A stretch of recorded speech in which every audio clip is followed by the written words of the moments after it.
ಧರ್ಮನ ರೀ. ಧರ್ಮ ಅಂದರೆ ಏನು?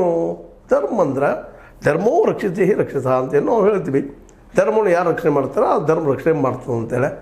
ಈ ಸಂದರ್ಭದಲ್ಲೇ ಆ ಒಂದು ಪ್ರಾಮಾಣಿಕವಾಗಿ ನಾನು ಸತ್ಯ ಹೇಳ್ತಾ ಇದ್ದೀನಿ ಅಂತ ಬಂದಂತಹ ಭೀಮ ಅವರಿಗೆ ಒಂದು ಅವಕಾಶ ಕೊಡಬೇಕಾಗಿದ್ದು ಅನಿವಾರ್ಯ. ಯಾಕೆ ನಡೀತಾ ಇದ್ದಾವೆ ಘಟನೆಗಳು, ಅನೇಕ ಆರೋಪ ಮಾಡ್ತಾ ಇದ್ದಾರೆ. ಇವತ್ತು ಜಗದೀಶನಂತ ಅಡ್ವೊಕೇಟ್ರಂತೂ ಪೂರ್ಣ ಪ್ರಮಾಣದಲ್ಲಿ ಅದ್ರ ಸುಪ್ರೀಂ ಕೋರ್ಟ್ ಅಡ್ವೊಕೇಟು ಎಲ್ಲರೂ ಬಂದರು. ಅದರಲ್ಲೇ ಗೋಪಾಲ್ ಗೌಡ್ರು ಆಗಿರ್ಬೋದು, ಮತ್ತೊಬ್ಬರು ಆಗಿರ್ಬೋದು, ಎಲ್ಲರೂ ಬಂದು ಪ್ರಶ್ನೆ ಮಾಡಲಿಕ್ಕೆ ಹಚ್ಚಿದ್ರು. ಅದರಲ್ಲೂ ಜಗದೀಶ್ ಅವರು ಅವ್ರ ತಂಡ ಎಲ್ಲರೂ ಕುಡ್ಕೊಂಡು ವಕೀಲರು ದೊಡ್ಡ ತಂಡ ಬೆನ್ನತ್ತಿ ಅಲ್ಲಿ ಎಲ್ಲ ಕೆಲಸಗಾರರ ಮೊಬೈಲ್ಗಳಿಂದ ಏನು ನಡೆದವ ಅವೆಲ್ಲರೂ ಇವರು ಡಾಕ್ಯುಮೆಂಟ್ಸ್ ಮಾಡ್ಕೊಂಡಿದ್ದಾರೆ. ಅವರು ಒಂದು ವೇಳೆ SIT ತನಿಖೆ ಮಾಡಿದರೆ ನಾವು ಅಂತಾರಾಷ್ಟ್ರೀಯ ಮಟ್ಟಕ್ಕೆ ಹೋಗ್ತೀವಿ ಹಾಗೆ ಹೀಗೆ ಅಂತೇಳಿ ಒಂದು ಪ್ರೆಷರ್ ತಂದರು. ಆಲ್ರೆಡಿ BBC ಅವು ಬೇರೆ ಬೇರೆ ಸಂಸ್ಥೆಗಳಿಂದ ಅಲ್ಲಿ ತನಿಖಾ ಏನಪ್ಪ ವರದಿಗಳು ಸಹಿತ ಬರ್ತಾ ಇದ್ದಾವೆ, ಬಂದಿದ್ದಾರೆ, ನಿಮ್ಮದೆಲ್ಲ ಹಿಡಿದಿಡ್ತಾರೆ ಅನ್ನುವಂಥ ಒಂದು ವಾತಾವರಣ.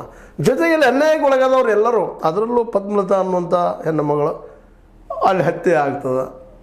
ಅವರು ಸಹಿತ ಅವರ ಸಹೋದರಿ ಇದ್ದಂತೇಳು ಇಲ್ಲ ನಡೆದು ಸತ್ಯ ಅಲ್ಲಿ ಆಗಿದೆ ಹೀಗೆ ಇದೇ ರೀತಿ ಅಂತೇಳಿ ಒಬ್ಬರಿಂದ ಒಬ್ಬರು ಬರ್ತಾ ಇದ್ದಾರೆ. ಅಂದ್ರೆ ಏನು ಮಾಡ್ಬೇಕೀಗ? ಇದಕ್ಕೆ BJP ಅವ್ರು ಏನು ಉತ್ತರ ಕೊಡ್ತಾರೆ ಅನ್ನೋದಿಲ್ಲ ಮುಖ್ಯ ಪ್ರಶ್ನೆ ಅದ. ಯಾರಿಗೂ ಇಲ್ಲಿ ಧರ್ಮಸ್ಥಳದ ಮೇಲೆ ಒಂದು ಆರೋಪ ಹೊದಿಸ್ಬೇಕು ಮಾಡಬೇಕು ಅಂದರೆ ಮಂಜುನಾಥರ ಮೇಲೆ ಆಗಿರ್ಬೋದು, ಅನ್ನಪ್ಪ ದೇವತೆ ಮೇಲೆ ಆಗಿರ್ಬೋದು, ಯಾರ್ದು ಅಪನಂಬಿಕೆ ಇಲ್ಲ, ನಂಬಿಕೆ ಅದೊಂದು. ಆದರೆ ಸತ್ಯ ಹೊರಬರ್ಬೇಕಾಯ್ತಪ್ಪ ಅಂದ್ರೆ ತನಿಖೆ ಆಗಲೇಬೇಕಾಗ್ತದೆ ಅನ್ನೋದು ಇದು ಇವತ್ತಿನ ಸತ್ಯ, ಆಧುನಿಕ ಕಾಲದ ಸತ್ಯ. ಯಾವ ಕಾಲಕ್ಕೂ ಅಷ್ಟೇ ಇದು. ಒಂದು ಕಾಲಕ್ಕೆ ಇವತ್ತಿನ ಡೆವಲಪ್ಮೆಂಟ್ ಇಲ್ಲದ ಸಂದರ್ಭದಲ್ಲೇ ಆಗ ಆನೆ ಕೆರೆ ಮತ್ತೇನೋ ಮಾಡಿಸ್ತಾ ಇದ್ವಿ.